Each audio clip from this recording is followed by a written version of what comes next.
그 하여간 제 나름대로 이렇게 짜본 거를 남한테 발표를 한번 해봤었어요. 요거는 2014년도에 한번 발표했던 건데 그 여러 군데 그 세미나를 좀 많이 다녔습니다. 2014년도 장원권 선생이라고 아주 재밌게 아주 멋진 강의를 하는 원장이 있었어요.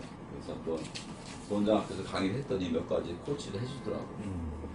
그럼 일단 간단하게 진행을 하겠습니다. 제가 보통 그 환자 오면은 기본적으로다가 클래스 1, 2, 3는 뭐 누구나 다 하겠죠. 그래서 이제 그 기준도 그냥 사실은 좀 섞여 있는 것 같아요. 클래스 1인데 클래스 2 형식이고 클래스 2인데도 불구하고 골격은 클래스 2인데 또 클래스 3 모양도 있고 뭐 그런데 그걸 너무 복잡하게 파고들지 말고 심플하게 그 1, 2, 3를 나눴을 적에 클래스 1에선 바이 알베올라, 바이 막실라리, 크라우딩 이렇게 한번 세 개만 구분해 봤으면 좋겠습니다. 저는 개인적으로다가 바이 알베올라가 제일 쉬운 케이스라고 생각해요. 근데 바이 알베올라와 막실라리는 무슨 차이가 있어요? 뭐냐면 이겁니다. 골격은 정상인데 치아 사이즈가 커서 크라우딩이 안 되고 서로 쫙 치아가 펴지면서 바깥으로 이렇게 각도가 그 예민해지면서 튀어나온 케이스를 바이 알베올라라고 합니다. 근데 바이 막실라리는 뼈도 튀어나왔어. 그거는 뭘로 보고 기준이에요? 그 클래스 1 기준에서 이 위에 수평선을 걷을 적에 A 포인트가 82도 정상이냐 더 앞으로 나왔느냐 이거죠. 그러면 더 나왔으면 바이 막실라리? 그렇죠. 그렇죠. 그러면 얼굴이 예뻐지려면 어쨌거나 그 SN 대비 이 A 포인트가 좀 들어가줘야 이뻐집니다. 그러면은 바이 알베올라는 치아만 티핑해서 딱 끝내면 끝내. 근데 바이 막실라리는 치아를 바딜리하게 쭉 집어넣어야 돼요. 훨씬 더 어려운 거지 않습니까? 바딜리하게 움직이려면 어떻게 해야 돼요? 3차원. 근데 SN 라인이 어디죠? 셀라 내지요? 예, 내죠. 또 모르겠어요. 프랑크푸르트 마라인 어떤 거 해서. 박 선생은 환자를 분석할 때 교정 뭐뭐 쓰나? 교정은 뭐뭐 쓰다? 스타이너스 어널리시스. 저는 그냥 브라켓은 그 케이 브라켓이라고 그 저기 로스 브라켓하고 MBT 브라켓 중간 정도 한국형도 있는데요. 그거 좀 쓰다가 요즘에는 그냥 MBT 브라켓. 아니 그게 아니고 분석할 때. 분석할 때는 그냥 특별히 분석법 이런 걸 적응하지 않고 이렇게 제 개인적으로만 이렇게 간단하게만 분리해. 그럼 A, N, B가 어디지? 여기랑 여기에. 그렇죠. 예. N은 뭐야? 레이준. 그래갖고 아니 형님 그 기존의 걸 자꾸 질문하시면 모르니까. 어쨌거나 하여간 되게 조금 다른 거 신경 쓰지 마시고 바이 알베올라는 티핑만서 끝냈습니다. 막실라리는 바딜리아가 나다. 크라우딩은 펴야 되지 않습니까? 그러면은 그 제일 쉬운 게 바이 알베올라, 그 다음에 크라우딩, 그 다음에 바이 막실라리예요. 환자 딱 왔어. 이거 쉽냐 어렵냐가 제일 중요한 거지 않습니까? 클래스 1 골격인데 이 세 가지 중에서 바이 알베올라가 그럼 이건 쉽다. 근데 A 포인트 튀어나와서 바딜리하게 움직이겠다. 야 이건 조금 시간이 걸린다. 크라우딩이야 뭐.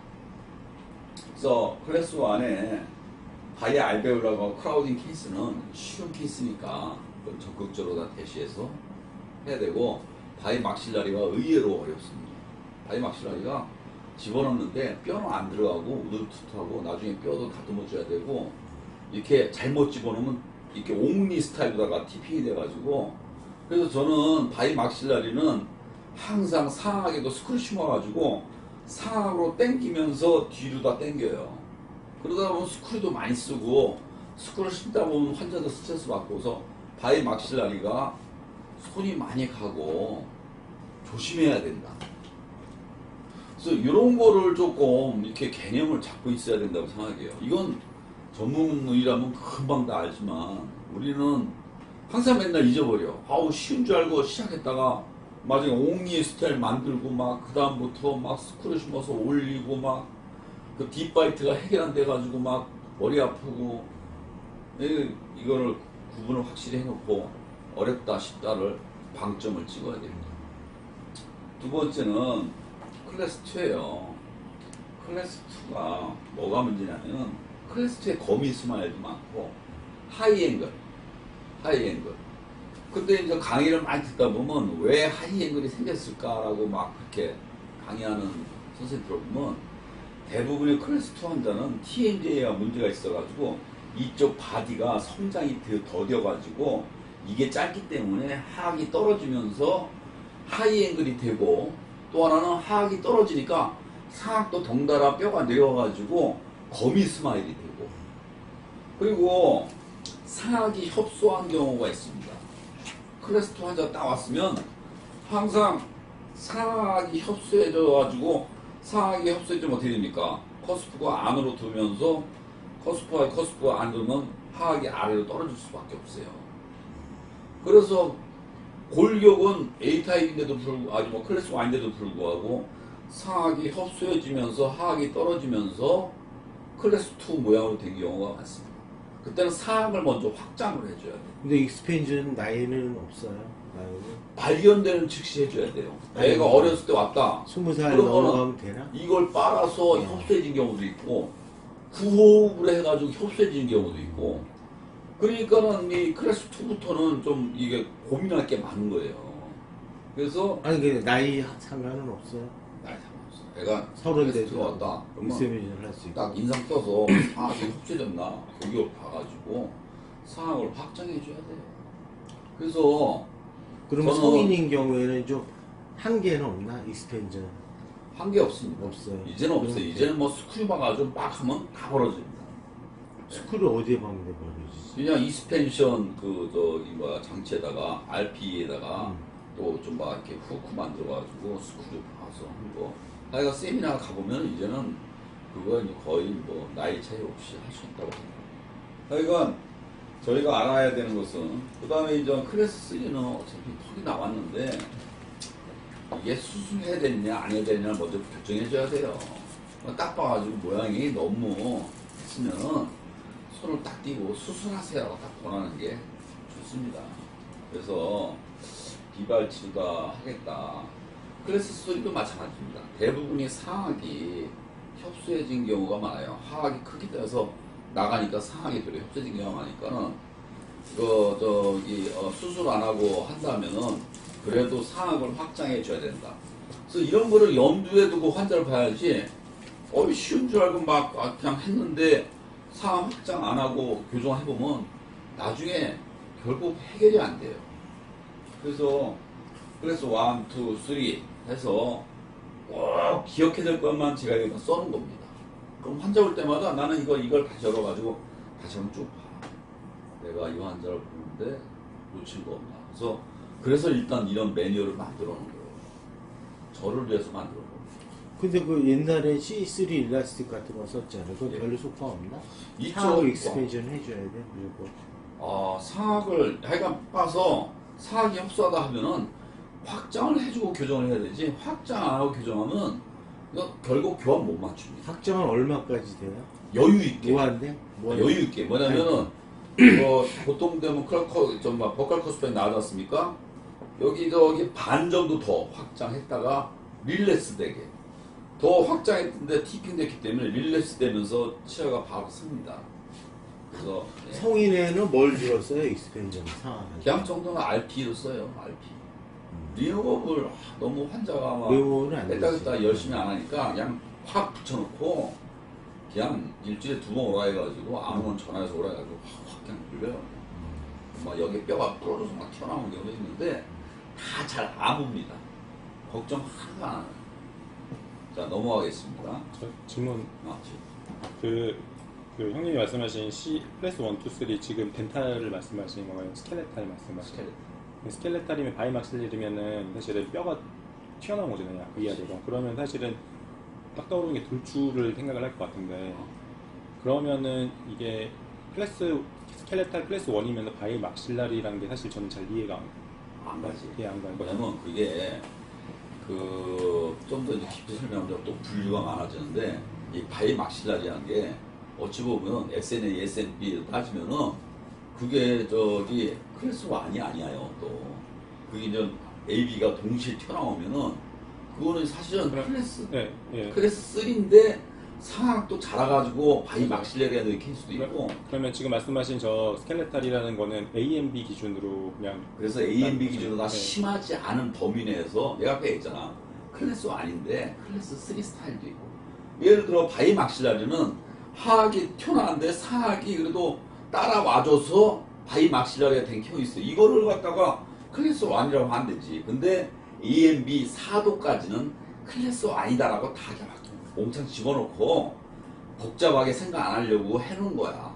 이걸 더 따지고 들어가면 이게 클래스 1에서 클래스 3 타입이고 뭐 타입이고 또 교합 편면에 따라 이게 원래 뭐 트루 클래스 3니 뭐니 해가지고 9가지로 나눠져요. 복잡하게 된다고.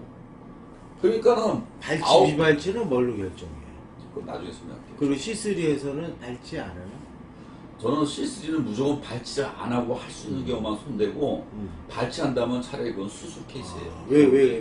무슨 그게 애매합니다. 그게 애매해요. 이렇게 깊게 설명하면 할 얘기가 많아지니까 요거 일단 쉬운 것만. 또 하나는 그 클래스 요즘에 교정에서 이제 떡관절 넘어가고 그 다음에 넘어가는 사람들이 대부분 기도를 보잖아요. 그렇지. 근데 클래스 2 같은 경우는 그럼 기도가 보통 그러니까 클래스 2랑 아까 말씀하신 상악이 더 뒤로 밀렸으면 기도가 좁았을 확률이 높아. 그래서 클래스 2도 사실은 웬만하면 수술로 권해가지고 기도가 좁으면은 웬만하면 수술해서 빼세요라고 권해야 돼요. 그냥 기도 저는 제가 아는 교정하는 사람 중에는 그냥 성장기 교정을 통해서 기도를 확장시키는 사람들이 그렇지. 있는데 그것도 가능. 그걸 진짜 턱을 앞으로 나오게 하면은 기도가 늘어나지. 그러니까는 리무벌 장치를 통해서 클래스 2를 적극적으로다가 하악 성장을 유도해가지고 이 하악을 빼주면 기도가 넓어지지. 그 기도 문제는 클래스 2만 걸리겠네요, 그럼 아닌가요? 클래스 3가 클래스 1에도 있고 클래스 3에도 있고. 있어요. 그러니까 자꾸 알려고 하면 배울 게 참 많습니다. 배울 게 많지만 요거는 잊어버리지 말자. 우리 저 GP가 너무 힘들게 복잡하게 알면 알수록 좋겠지만 넘어가겠습니다. 또 아니 이 카톡은 지워지니까 형님 파일 다 보내드렸잖아요. 그거 다운받았어. 어떻게 이거 다운받지? 파일 다 카톡에 올려놨어요. 내가 원숭이인데 어떻게 그거 아니다. 파일을 받았으니까 저기 하세요. 아니 그러니까 어떻게 다운받지? 어디다가? 나중에 제가 좀 알려줄게요. 해드릴게요. 자, 제가 좀 해드릴까요? 아니, 강의 중이니까 좀 자, 넘어가겠습니다. 그렇게 하는 게 있구나. 넘어가겠습니다. 다음 페이지. 자, 그러면은 제가 트랜스버스 디스크레퍼런시가 저는 환자 때 제일 중요해요. 뭡니까? 상악 확장이에요. 무조건 교정하다 딱 오면 다른 거 크라우딩 보지 말고 상악을 먼저 봐야 돼. 상악을 딱 봐가지고 이게 정상적인지 흡세진 건지. 근데 정상으로 보여도 하악을 보면 하악에 구치가 안으로 약간 쓰러져 있어. 이건 상악 때문에 하악이 안으로 쓰러진 거예요. 그러면 상악의 암을 정상적으로 보여도 상악을 더 확장을 시켜줘야 돼. 키포인트는 상악 봐서 정상이다. 안심하면 안 되고 하악을 봐서 하악이 약간 안으로 들어와 있다. 이거는 상악을 확장해야 된다. 그래서 이건 교정 진단에서 항상 트랜스버스 디스크레퍼런시 이거는 확실하게 해결을 하고 그 다음에 교정을 해야 된다는 거예요. 두 번째는 이제 버티컬. 아까 얘기했듯이 이게 길어졌어. 얼굴이 길었어. 길어지는 원인이 어디에 있느냐. 아까 얘기했듯이 상악이 흡수해가지고 치아가 안으로 들어가서 서로 교합감소에 비해서 하악이 떨어진 것인지 아니면 상악뼈가 너무 많이 성장해가지고 하악이 떨어진 것인지 아니면은 여기 라미수가 짧아가지고 이게 하악 성장이 잘못돼가지고 버티컬로 떨어진 것인지. 그러니까 버티컬 디스크레펀치가 종류가 다양합니다. 종류가 트랜스버스 디스크레펀치는 간단해. 상악 확장이 아니지 않습니까? 확장일 거 찾는 그 눈이 있어야 되고 버티컬 디스퍼시. 짧다 길다는 뭘로 결정을? 이거 라미수가 짧아진 이유는 아니 그 짧다 길다는 이게 그 세팔로 찍으면요 벌써 비율이 나오지 않습니까? 이 바디하고 이쪽에 라미수 바디하고 길이 비율이 적당해야 되는데 이건 이상하게 짧고 그래서 이게 턱 떨어졌어요. 짧으니까 각도가 틀어지면서. 그러니까 그런 거에 대해서 몇 가지 있는데 간단하게만 써놨어요. 마지막에가 크라우딩입니다. 크라우딩. 엔터리어 포스티어 디스크버시. 그러면 라비오 버전도 크라우딩이에요. 그렇지. 공간이 부족해서 그러니까 치아가 쫙 펴졌어. 크라우딩이 없네. 그러면 안 되지. 라비오 버전은 골격보다 치아 사이즈가 크니까는 크라우딩이 될 듯 하다가 혀 미는 힘에서 쫙 펴졌어. 그것도 엔터리어 포스티어 디스크버시입니다. 이게 제일 나중에, 그러니까 제일 중요한 거 순서대로 이렇게 보는 눈이 있어야 돼요. 근데 교정 세미나 우리가 기초 배우면 맨날 여기서만 배우다 끝나. 나머지 두 가지를 이해를 못하니까 교정하다가 막 안 이쁘고 이상하고 안 되는 거야. 앞으로 유심하게 세미나 다니면서도 지금까지 아는 지식이 이 트랜스퍼스하고 버티컬에 대해서 내가 신경을 썼는지에 대해서 좀씩만 생각해 보면 교정은 3차원적인데 우리가 처음부터 이 3차원적이라는 문제라는 것을 가르쳐 줬어야 되는데 맨날 기초니까 이것만 가르치고 땡 하는 거야. 어드밴스에서 배워요. 근데 뭐 기초는 배웠으니까 하다 보니까 맨날 실패하고 고생한 거예요. 그래서 제가 이렇게 한번 정리해 봤습니다. 치료 난이도를 정해야 될 거지 않습니까? 환자 왔는데 아유 쉽습니까 어렵습니까? 이거의 기준을 어떻게 할 것이냐. 그래서 저는 레벨링만으로 끝나는 케이스, 바이리 알베르발 케이스는 레벨링만으로 끝나요. 제일 쉽잖아요. 크라우딩, 레벨링만 끝나. 얼라인먼트는 레벨링으로 끝나요. 근데 이제 바이 막실라리로 넘어가면 이제 스크류를 써야 돼요. 그 다음부터. 그래서 이제 스크류를 안 쓰고 끝나는 케이스, 스크류를 써야 되는 케이스, 그 다음에 트랜스버스를 해줘야 되는 케이스. 트랜스버스에서 RP 들어가면 최소한 기본급에서 50만원 더 플러스 해야 되죠. 기본 설정에서. 그 다음에 이제 버티컬 이거 생각보다 굉장히 어렵지 않습니까? 스크류 막 박아서 그냥 그 부치부도 올려야 되고, 전치부 거미스카르 스마일도 계속 스크류 여러 개 박아서 올려야 되고. 그래서 해야 될 일이 많은 케이스는 돈을 더 많이 얘기하고, 간단히 끝나는 케이스는 이렇게 하고. 그래서 이제 분류를 저는 이렇게 하는데, 이렇게 이제 마지막에 제일 어려운 게 거미 스마일인 것 같아요. 거미 스마일은 시간도 많이 걸릴 뿐더러 환자를 만족하기 어려워서 나중에 막 진지백토님도 추가하고 하는데, 내가 레이블링 컨스네스, 사확장, 구치부 합의 이렇게 요 정도 5개 기준으로만 분류하면 난이도 플러스 움직이는 양을 또 좀 알파로 다 해가지고 설정하면 난이도 기준을 만들지 않을까. 저는 어떤 때는 난이도를 그냥 점수화하면 좋겠다라는 생각도 한번 해봤습니다. 상황 확장은 몇 점, 그 다음에 뭐 구치부 함입은 몇 점, 거미 스마일은 몇 점, 그 다음에 바딜리하게 움직이는 거 몇 점. 그러면 점수화해서 이 환자는 몇 점짜리 난이도. 그게 충분히 가능할 것 같은데, 제 생각이에요.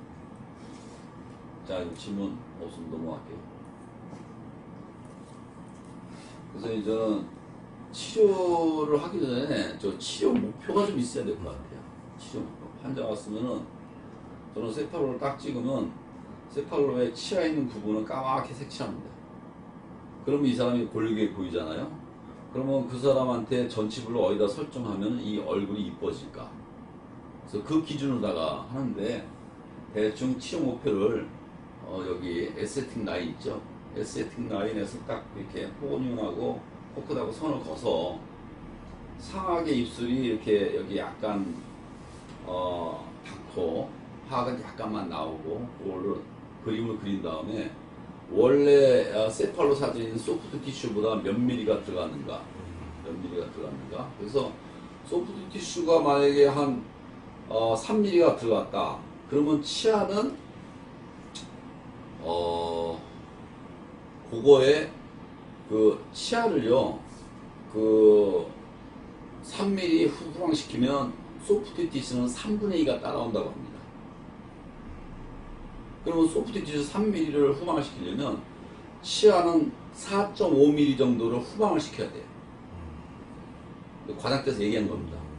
그래서 그러한 기준으로다가 상악의 위치를 설정을 하는데, 그래서 그러한 기준으로다가 개인적으로 이렇게 그림을 그려서 치료 목표를 설정해요. 그래서 치료 목표를 설정을 하고 교정을 해야 되는 것이 그 맞는 것 같습니다. 그래서 간단히 하는데 치료 목표대로 끝나는 건 아니겠죠.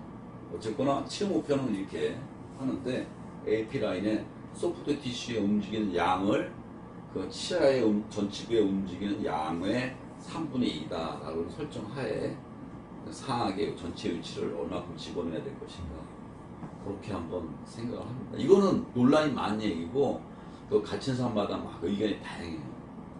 다양한데, 그러면 상악 링라인이 저기 뭐야 저걸 3mm로 하면은 여기가 2mm? 2mm 치아는 좀 더 들어가야 돼요. 근데 하악은 저기 입술 03이 입술 얘기예요 지금? 입술 얘기하는 거.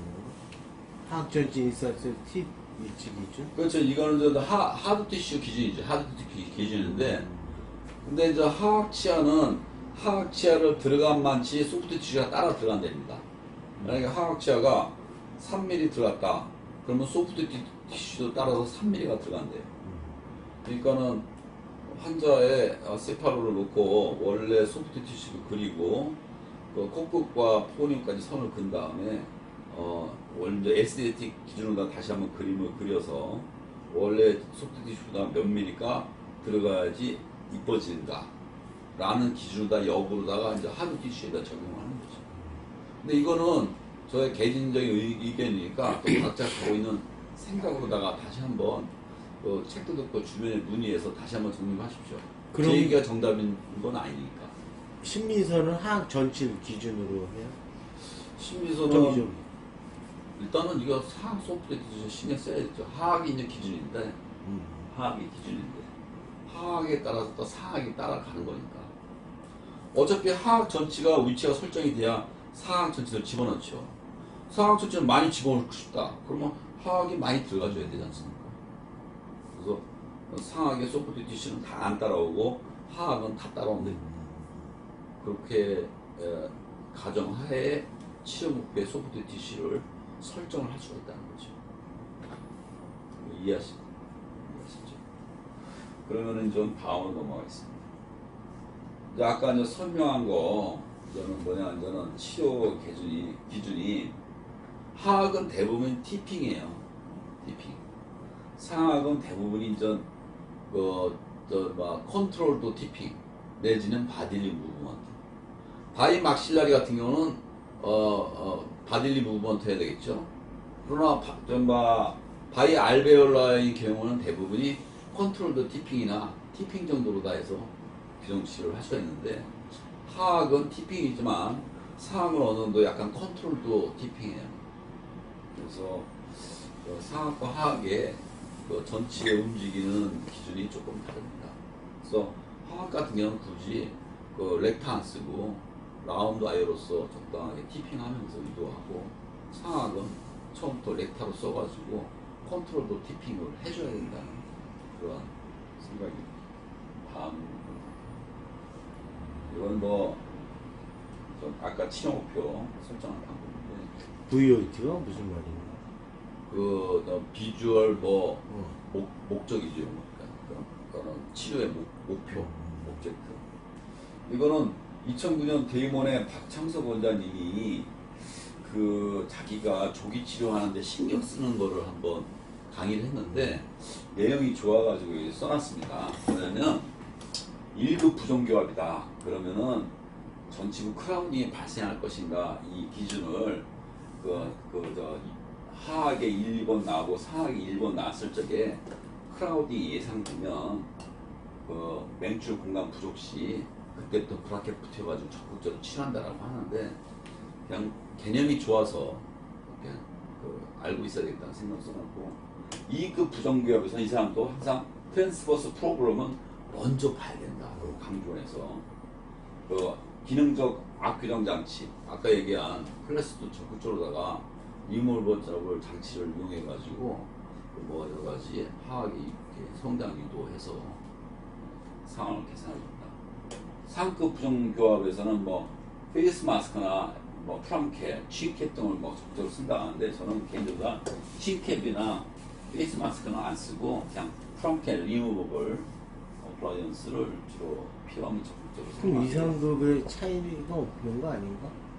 아니 근데 여기 아까 얘기했듯이 클래스 1, 2, 3에 2도 여러 가지 종류가 많죠. 셋도 종류가 많고 이건 제가 설명을 좀 설명할게요. 각자 좀 공부하시면 되니까. 다음 이제는 자, 지금부터는 지금까지 했던 얘기의 반복입니다. 항상 레벨링과 미드라인 코렉션을 항상 초기에 먼저 공략을 합니다. 저는 크로라딘 환자 왔는데 미드라인이 어긋났다. 그럼 미드라인이 치우친 쪽에 반대쪽에다 꼭 스크류 박아가지고 초기 레벨링부터 미드라인은 고쳐요. 땡겨. 얼굴 기준으로 봐가지고 상하게 이쪽 갔다 그러면 이쪽 스크류 심어서 초반부터 그러니까 전체적인 치유 시간을 줄이려면 레벨링과 미드라인 코렉션을 처음에 신경 쓰고 그 다음에 하악을 무선 치료합니다. 이게 그 보통 뭐 상하악 막 후크 막 동시에 하는데 저는 하악만 먼저 쫙 당기면 상하악은요 따라오는 것 같아요. 그래서 기준이 뭐냐면 이렇게 하악이 공간이 그 붙었어. 그러면 상하악은 전혀 파우치는 안 걸어요. 공간이 이제 떠 있으면 그때 가서 상하악에 파헤쳐버려. 왜냐면 하악도 다 있고 상하악도 다 있어. 그리고 파우치 걸면 후치부 릴랩스만 생기지 전치부가 전혀 안 들어가요. 그래서 딱 봐가지고 공간이 떠 있으면 파우치 약간 걸어주고 공간이 붙었다면 위에 있는 상하악 파우치를 확 풀어요. 괜히 뭐 구치부 릴랩스만 생길 건데 그거 신경 쓴다. 그러면은 이게 스크류 미드라인 컬렉션도 나 안 하고 상황에서 아, 그건 하고 미드라인 코렉션 하죠.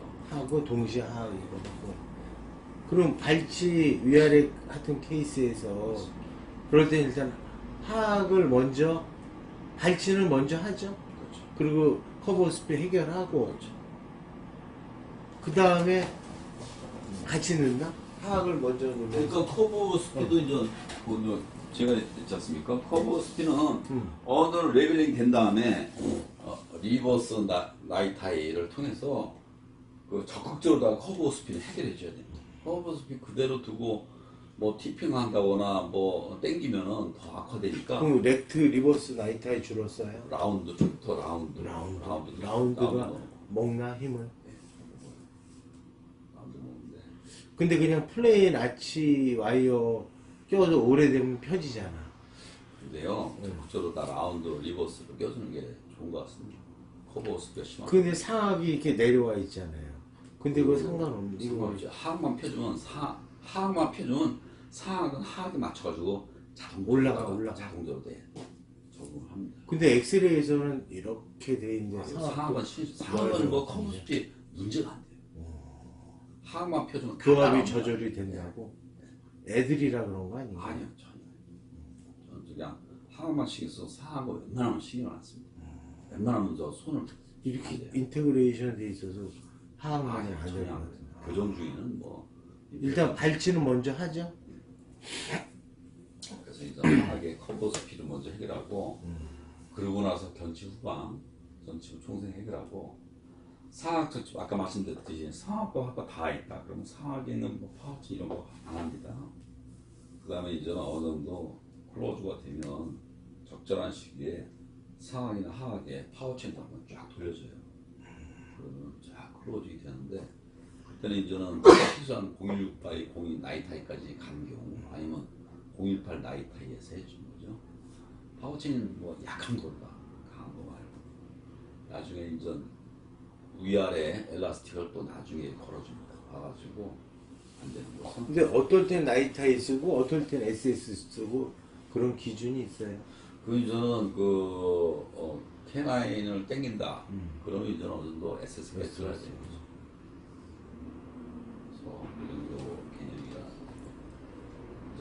저는 전치부 018, 975 522를 씁니다. 그래서 그냥 이게 제일 GP가 제일 쉬운 것 같아요. 그래서 975는 아무래도 픽션이 없어야 되니까 브라켓은 이제 K브라켓 국산 개당 뭐 900원이에요.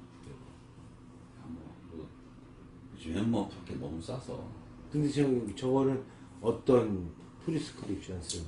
로스하고 MBT 중간 한국형 뭐 검사 자기들 주장하는 게 한국형 K브라켓. 그러니까 유지장치는 저는 리테이너를 이렇게 투명 유지장치를 사용하는데 화학에는 와이어 스플린터를 사용하고 그래서 이게 제일 저렴하고 심플한 것 같아요. 저는 동생이 있으니까 상황은 두께가 어느 정도? 두께가 요거 전용이 있어요. 뭐 1.2인가 0.8. 굉장히 두껍네. 그래서 그거 하고 1.2 화학은 아니야. 남들은 뭐 이제 저걸 쓰면은 하드, 구치부가 뭐 나중에 컨택이 안 된다는데 그건 전혀 아닌 것 같고 하드요? 소프트? 하드? 하드. 그다음에 화학은 4번에서 4번 와이어 이렇게 이제 막 불에 달고서 이렇게 해가지고 붙여서 하는데 근데 와이어는 자꾸 벌어지는 것 같아. 요즘엔요 저거 레디메이드 좋은 거 많이 나와요. 가끔 비싸서 그렇지. 근데 저는 저거 하다 이제 제일 단점이 뭐냐면 떨어지면 크라우딩이 다시 바로 올릴 수가 생기는데 그게는 주저없이 상하 6.7 이렇게 딱 쳐가지고 다시 잽싸게 핀 다음에 다시 합니다. 그게 환자하고 분쟁을 피하는 방법이에요. 상하은 약간 틀어져도 금방 눈이 안 띄는데 하악은 좀만 틀어져도 금방 눈이 띄니까 그래서 이렇게 하고요.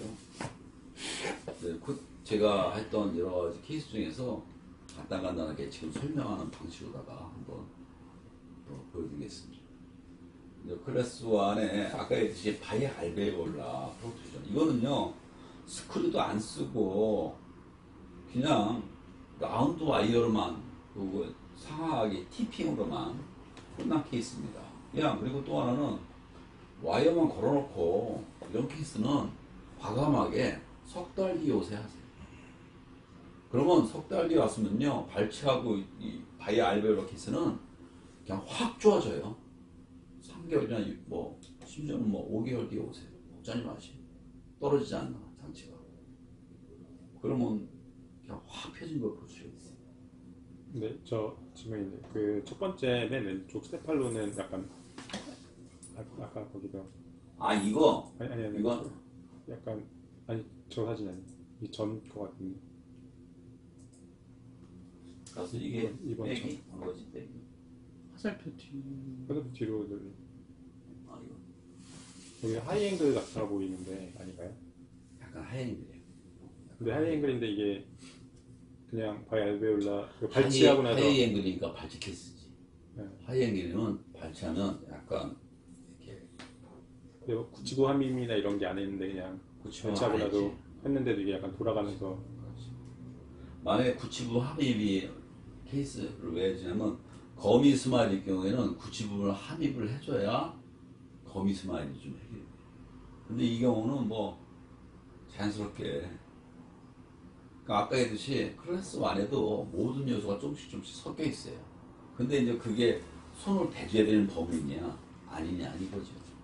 진짜 이거를 진짜 더 교정을 잘하겠다 그러면 979 함입도 하고 더 적극적으로다가 뭐 에스테틱 라인의 교합 평면도 좀 더 각도가 프랑케 프루트에서 그 각도에 맞춰가지고 979 함입하면 유도할 수 있죠. 그러나 그 큰 범위 아니고 그것이 그렇게 해가지고 크게 눈에 안 띈다 그러면 안 하고 심플하게 끝내는 게 낫죠. 알고는 있어야지. 그 다음 넘기겠습니다. 이것도 바이 알베올라 케이스예요. 정말 진짜 잘 보십시오. 상하 각도가 이러지 않습니까? 와이어만 걸어놔도 그냥 쭉 들어가요. 그러니까 바이 알베올라 케이스는 엄청 쉬운 케이스다. 이렇게 인식하시면 돼요. 이것도 바이 알베올라 케이스. 그러니까 바이 알베올라 케이스가 많아요. 제일 쉽고 이런 케이스는 적극적으로 나가 대시해서 그 다음에 이제는 클래스 2입니다. 딥바이트. 딥바이트는 일단 딥바이트가 상하이든 하악이든 전치구가 인트루전 해야 되지 않습니까? 이게 어려운 거죠. 이건 저 뒷바이트면서 상악만 발찬 케이스예요. 상악. 아다시피 저는 커브 오브 스피가 심합니다. 어느 정도 레벨이 되면 리버스 나이타를 껴놓고서 줄창 기다리거나 아니면 하악에 스크류를 심어서 좀 당겨보거나. 리버스 나이타이도 하면서 이 경우는 스크류를 안 쓴 것 같은데 하여간 리버스 나이타를 걸어놓고 줄창 기다린 것 같아요. 케이스. 스크류는 뭐 975 인트루전 시키는 쪽으로 하는 건가? 아니 이제 전치구. 전치고. 그럼 여기 1번, 1번 사이에 심어서 내려요? 소이든 2번, 3번 사이에 하나, 두 개 심어서 두 개 심어서 하악전이 살짝 근데 아프죠. 완전 스크류 심어놓고 하악가 상악보다도 하악은 참 어렵습니다. 그 후레놈이 문제가 되는 것 같아. 후레놈이 아예 다 잘라버리고 하나? 스크류 할 때? 가장 적당히 있고 아래까지 짧은 걸로 가시면 요 케이스는 클래스 3 마일드 프로듀트인데 요거는 발치 케이스입니다. 아까 했듯이 저는 저 상하가 클래스 3를 웬만하면 발치를 안 하는데 이 케이스는 입술이 약간 프로트루전 됐어요. 그리고 하악의 전치 각도가 약간 프로트루전 돼 있는데 이걸 그래서 이제 발치를 했습니다. 어딜 발치했어요? 다? 예, 상하 둘 다. 그래서 이 경우가 어찌 보면 바이 막실라리 아니 클래스 3 바이 알베올 상악 같은 경우는 바이 알베올라 개념이고 하악 같은 경우는 바딜리하게 움직여야 되는 그런 케이스. 네. 그러니까 하악 전치가 클래스 3도 너무 이렇게 링구알로 티팅되면 보기가 흉하다는데 그 기준이 88도래입니다. 하악 바디하고 하악 전치가 88도보다 더 안으로 들어가면 굉장히 실패한 거로 다 인정하는 그러한 것을 책에서 한번 본 적이 있는데 그래서 그 범위 안에만 안 들어온다면 그래서 발치해서 한번 끝냈고 이것도 클래스 3 마일드 프로트루전 이것도 발치해서 이게 클래스 3하고 편하지만 어찌 보면 어떤 바이 막실라리 케이스 비슷한 거예요. 하악을 C3면 좀 뒤로 리트루전 할 때 스크류는 써요? 이 경우는 가끔씩? 이거는 하악은 거의 안 써요. 근데 C3에서 아다시피 상악이요 너무 링구알로다가 끝냈어요. 틀팅 환자는 별로 불만이 없었지만 이건 신비적으로 다 너무 안 좋아요. 근데 이 경우도 커브 오브 스피가 심한데 이런 경우에도 하악만 그걸 펴주면은 상악은 저절로 해결된다. 그럼 거기에 커브 오브 스피 피는데 꽤 시간이 들었겠네. 그렇죠. 그리고 스크류 이렇게 이용해서 뒤로 밀 때는 어디에서 스크류를 5, 6번 사이에 주고 아니요 하악 같은 경우는 아예 7번 뒤쪽에다 그 심어서 전체적으로 다 당깁니다. 전체를 어떻게 된 거지? 그 6번에서 10번 파우치는 걸고 뒤에다 스크류 심어서 파우치인을 쭉 해가지고 한 4번이나 5번 정도에 걸어주면 전체적으로 바딜리하게 쭉 그러니까 후크를 당긴다 그 소린가? 아니 스크류 박았어 뒤쪽 그냥 스크류 봐서 후크 와이어 해갖고 그냥 브라켓에서 저기 후크 있지 않습니까? 거기다 보면 돼요. 그 대신에 4번 치아는 4번 하면은 아니 치아는 6번에서 6번을 파우치는 일단 돌려놨습니까? 일단 같이 스프린트한 경우죠. 그렇게 그러한 개념인데 내가 뭐 다양한 방법인데 저는 제가 주로 그 방법을 그러면은 5, 6번 사이에 이렇게 스크류 받고 그 후크 와이어 2, 3번 사이에서 뒤로 당기는 건 어떻게 생각해요? 그거는 전체적으로 교합 평면이요 약간 구치부가 내려가고 전치부가 들어 올려집니다. 교합 평면에 변화가 있어요. 그래서 전반적으로 바딜리하게 끌려면 저기 무게 중심축의 가운데다 놓고서 뒤에다 스크류 받고 그 살이 두꺼워서 쑥쑥 빠지던데.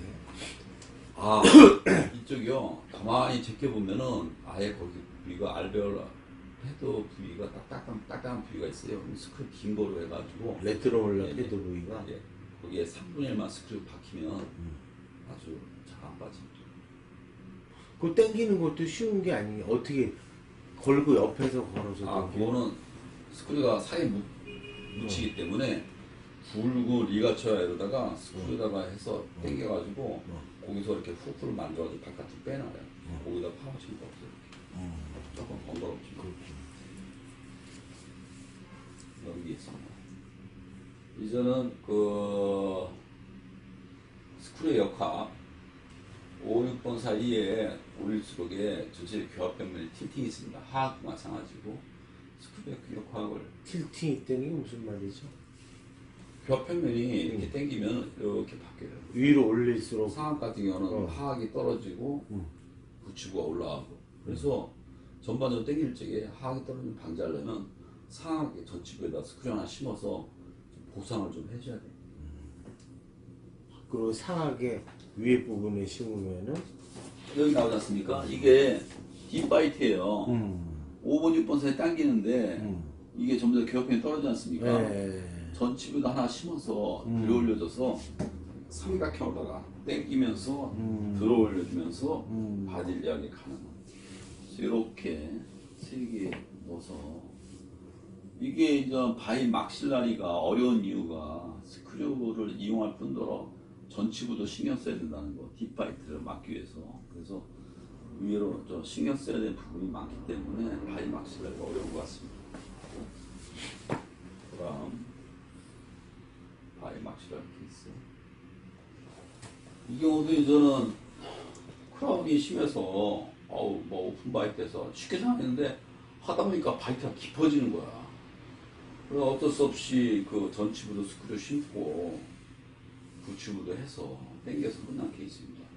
그러니까 처음엔 쉽게 생각했다가 어렵게 마무리한 케이스입니다.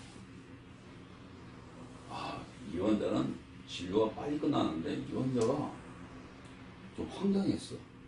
제가 처음에 했거든요. 교정이 한 1년 반이 걸릴 거야 같아요. 근데 1년 2개월 만에 끝날 거랑요.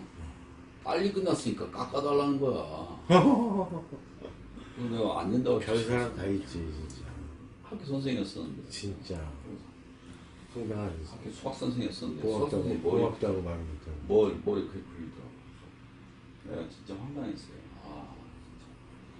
보통 고맙다고 그럴 텐데. 명이라고 그러고. 여기도 마찬가지입니다. 이게 클래스 2인데 상악이 그 막실라가 많이 튀어나왔어요. 결국은 이런 케이스는 정말 스크류 막 심었다 실패해서 또 이쪽에 심었다가 스크류 심었던 저 상처가 얼마나 많아요. 정말 이게 바이트가 깊어지면서 이게 커브로스피가 깊다. 이게 아주 쥐약인 겁니다. 그 하악은 하악대로 다 커브스피 피느냐고 스크류 심죠. 이게 티핑 되면서 그냥 훅 떨어지니까 올려야 되죠. 또 뒤로 넣어야 되죠. 안 되는 것 같아. 그러니까 결국이니까 환자 왔을 적에 이게 얼마나 내가 손이 가야 되는가 그걸 예측을 해야 되는데 이 경우가 내가 너무 쉽게 생각했다가 고생한 케이스예요. 아니 근데 리버스 나이타이를 써서 커버 스피 해결 케이스가 있어요? 어쨌거나 써야죠. 아니 근데 그걸로는 안 되는 것 같아 해보면. 이거는 웬만히 심하지 않으면 다 해결이 되니까 하악은 어쨌거나 스크류 심는다는 게 환자한테도 고통이고 저도 스트레스니까 와이어러스만 끝내야 되지 않습니까? 와이어러스만. 그래서 잘 그 선택을 해야 되고 고민을 해야 돼요. 근데 전반적으로 봐서 교육 규정은요 어려운 건 아닌 것 같아. 이게 잘만 선택하고 길만 알면 그냥 해줄 거면 딱 해주고 기다리면 되니까 어려운 게 아닌데 내가 판단이 부족하면 그 다음부터는 좀 헤매는 거지. 그러니까 판단을 어떻게 꼭 해야 될 것이냐 이런 것을 예측을 할 수 있어야 된다고 봅니다. 이거는 저기 넌 이스테션, 넌 발치 안 하고 클래스 3인데 이거는 제가 설명드렸죠. 하악을 여기도 심었다가 여기도 심었다가 하악을 좀 집어넣어야 돼. 하악을요 뒤로다가 이게 아주 엣지바이트지 않습니까? 엣지바이트다가 벌어졌어. 그래서 좀 했는데 하악이 좀 들어가야 이게 전치부에 그렇겠지. 인터 디지테이션이 형성되니까 그래서 이제 스크류 심어서 계속해서 당겼죠. 그러니까 저기는 왜 7분에 안 신고 레트로 몰라 패도 안 신고 전치고 심기 어렸던 것 같아요. 이것도 이제는 넌 익스텐션 케이스인데 끝나고 났는데 그 전문의가 그러고 아 이건 발치 케이스인데 비가 그러니까 딱 봐도 저건 어떻게 왜그 기가 고치냐고 막히네. 하더라고. 저건 어떻게 어떻게 근데 그 소프트 티슈 기준으로다가 치료를 한다고 했지 않습니까? 이 환자가 얼굴이 길면서 이 치아가 안 튀어나온 입장이야. 그래서 난 비발치로 판단했고 끝나고 나서도 소프트 티슈 보십시오. 소프트 티슈. 근데 전치부의 각도가 너무 이렇게 이해가고 끝났기 때문에 이건 발치 케이스라고 나중에 진단을 받았습니다. 근데 뭐 근데 박 선생이 그 C3에서 발치를 자꾸 피하는 이유가 뭐야? 잘못하면요 아까 얘기했지 않습니까? 화학이 쓰러지고 옹이가 되면 그것처럼 보기 흉한 게 없어요. 그렇게 되면 해결하기 어려워. 그래서 지금 한 케이스도 원래는 치아가 미싱이면 벌려가지고 임플란트 심었으면 쉽게 끝날 케이스를 그냥 또 교정으로만 해보겠다고 했다가 옥리 스타일 돼가지고 환자도 스트레스 나도 스트레스. 그러니까 처음에 판단을 잘못해가지고 잘못된 길로 가면요 환자나 나나 둘 다 고생하는 겁니다. 그래서 실패 케이스가 많죠. 실패 케이스가 많은데 이건 그럼 좀 모아놨어야 되는 건데 이건 실패. 이거는 상하의 파라탈 익스텐션과 하악의 리트렉션으로다가 끝난 케이스예요. 일단 상악 좁아. 그래서 이거 해가지고 확 벌렸어요. 하악을 레벨링 해가지고 뒤로다 당겨서 그 케이스인데요. 어쨌거나 이렇게 끝났는데 마지막 케이스가 제일 이게 요 케이스는 저 상악 구치 케이스. 전치부가 오픈되어 있는데 이거를 저기 세팔보다 분석하니까 구치부가 인트루전 되면 해결되는 케이스예요. 그래서 전치부 구치부 인트루전을 처음부터 레벨링부터 적극적으로 했습니다. 버카리 2개씩 있고 팔라탄에 하나 심어서 구치부를 계속 당겼더니 이 전치부가 닿더라고. 그래서 그 다음부터 레벨링 해가지고 끝낸 케이스예요. 그러니까는 오픈바이트의 원인이 구치부의 그건 좀 버티컬 디스크 펀치에서 여러 가지 케이스가 있는데 그 중에 하나인 거를 구치부 알베올라 본의 과잉이다.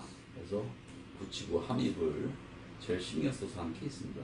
초반에 진단할 적에 트랜스버스 버티컬 APT 디스크레펀시를 분류할 적에 그 분류를 잘 해서 정확히 판단하면 해결이 된다는 거예요.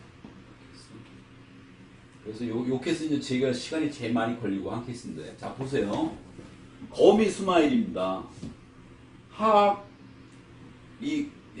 하악지의 길이에 비해서 라미스 길이가 짧아요. 짧은 원인은 아마 성장 중에 이 부분에 성장의 요소가 먼저 나빠서 이렇게 됐는데 결국 거미 스마일이 됐어요. 거미 스마일에다가 클래스 2 스타일에다가 얼굴도 길어요. 그래서 이게 정말 시간이 많이 걸리고 어려운 케이스입니다. 그래서 구치부 한입을 했죠. 전치부도 적극적으로다가 거미 스마일이니까 올리고 구치부도 인트루전을 하고 그래서 당겨서 하는 케이스입니다. 그래서 이렇게 제가 전반적으로다가 보는 그 시야를 이렇게 설명을 드렸고요. 디테일하게 들어가면은 또 분류가 다양하고 어렵습니다. 근데 그거는 GP로서는 그것까지 신경 쓰기에는 좀 그렇고 꼭 알아야 되고 내가 아는 범위 내에 환자가 왔다 그러면은 정확히 대시해서 진료를 하고 이 케이스는 내가 아는 범위 내에서 버릇하는 케이스가 많습니다. 그것은 손을 안 대면 됩니다. 제가 가르쳤던 이 케이스에 80%가 환자가 들어옵니다. 이것을 벗어난 케이스는 다른 방식으로 해석이 돼야 되고 다른 방식으로다가 대처를 해야 돼요. 그래서 그런 것은 저는 손을 안 댑니다. 그래서 제가 교정 환자에서 손을 대는 범위가 그리고 아까 그 분석법은 그냥 그게 단가? 아까 처음에 심플하게 해놨는데 네. 저것이 정답이 아니고 요 정도 범위 다른 내에서 분석법을 또 쓸 적도 있어요. 없죠. 요까지만 내가 해석하는 능력이 있고 이거보다 더 복잡한 케이스는 제가 해석을 못합니다. 그러니까는 요 정도 범위 내에서 해석하는 것을 기준으로다가 최소한 저 정도는 알고 그 다음에 더 적극적으로 공부를 해서 더 많은 해석을 할 줄 알아서 더 많은 범위의 환자를 보면 됩니다. 저만 GES면 요 범위 내에 들어오는 환자만 보면 되는 것이고, 저는 그렇게 주장하고, 또 GP가 너무 많이 공부할 필요 없지 않습니까? 아니 근데 진짜 너무 이 많이 정도, 이 공부하고 정도로 정말 해서 훌륭하네. 이 정도는 이해할 수 있으니까 이 정도는 좀 알고 있어야 된다. 아니 이렇게 교정 강의 훌륭하게 하는 사람 없는데. 아 진짜. 이거로 이렇게 마치겠습니다. 질문 있으면 마지막. 그러면 커브 오브 스피 쉽게 피는 방법이 뭐 있어요? 저는 리버스 나이트 아이를 적극적으로 처음부터 사용하고 정 안 되면은 스크류 쓴다. 그까지만 제가 적극적으로 대처하는 방법이고 그 이상의 노하우는 저는 없습니다. 그러면 그게 얼마나 걸릴까? 어떻게 될 때까지 기다려야죠. 근데 제가 환자 보면서 웃긴 게 보통 1년 반에서 2년을 얘기해 볼랑요. 근데 사실 20%는 3년까지 가더라고요. 그래서 요즘에는 2년이 기본이고 어려운 케이스는 3년을 갑니다. 그럼 나이가 몇이 되나? 나이는 상관없어요. 평균 나이가. 나이 들면 잘 안 되는 것 지금 여기 같은데. 보는 환자 나이쯤은 3분의 1은 성인이고 3분의 2는 학생인데 이제 많이 줄었는데 그러니까 제가 봐서는 그 환자 빨리 끝낸다고 했다가 늦게 끝나서 문제 생긴 건가 길게 얘기해서 그 안에서 치료 끝나는 게 도리어 짧게 끝났다고 깎아달라는 사람 얘기 듣고 그러니까 나 그 진짜 머리도 웃기는 놈이네. 근데 기도가 좁아진다는 얘기는 나 처음 듣네. 이제 아까 이제 요즘에 강의 시투에서 아니 요즘 강의 저 세미나 가보면 이게 또 이게 뭐죠? 기도에 대한 문제가 수면 무호흡증에 대한 이런 문제라든가 이게 또 많이 화두니까 그러니까 교정 치료하면서 기도 확장이 된다 이 소린가? 아니죠. 적극적으로다가 이거 이렇게 하악을 빼주고 그 다음에 수술을 통해서 막 상압을 앞으로 빼주면 기도가 확실히 넓어지죠. 또 궁금한 거. 저는 영식이 형한테 근데 커브 오브 스피 피는 거를 이렇게 물어보시는 이유가 있으세요? 커브 오브 스피 아니 너무 많으니까 우리나라의 케이스에 잘 안 되고. 근데 이거 나도 교정 이렇게 해보면 커브 오브 스피 피는데 이게 시간이 다 가는 거야. 그러니까 커브스피 있다 그러면은 근데 옛날에 처음부터 리버스 적극적으로다가 나이타임 많이 썼는데 렉트 별 효과가 없더라니까. 그래서 그냥 프레이 놓고서 마냥 시간을 그거 하는 것도 좀 문제가 많지. 근데 발치 교정하는 경우에 커브 오브 스피가 이렇게 깊어지는 거 말씀하시는 아니 원래 그 사람이 깊어. 원래 깊어요? 원래 커브 스피가 다 아니 이게 엄청 아이가 많지. 깊은 것도 프레이하면서 깊은 사람이 있어. 이건 쉬워. 근데 커브 스피까지 있다 이러면은 좀 교정 환자 90%는 커브 오브 스피가 다 엄청 심한 것 같은데 이거 진짜 어떻게 전치 인트루전하고 굳이 올리지 막 이런 생각하면은 그런 사람들은 꼭 그 돈이 필요할 때 와. 나는 교정을 그렇게 많이 하는 편은 아닌데 오래됐으니까 나를 믿고 꼭 해달라는 또라이들이 있거든. 그러니까 이 환자 분류법은 너무 어설픈 겁니다. 아유, 안 그런 거 아닌데, 하여간 복잡하게 생각 안 하려고 이렇게 해놓은 것이고, 복잡하게 판단해서 분류할 수 있다면, 거기에 따른 여러 가지 대처 능력을 껴서, 또 이렇게, 자기 나름대로 기준을 만들어보면 되는데, 하여간 나는 기본적으로다가, 이 정도 범위 내에서 판단한다는 것을, 아유, 감사합니다. 없으면 이제 마치겠습니다. 그러면 사이누스 퍼포레이션인데 요 임플란트 얘기인데 예. 그 경우에는 그냥 서지스텐만 써요 요새도?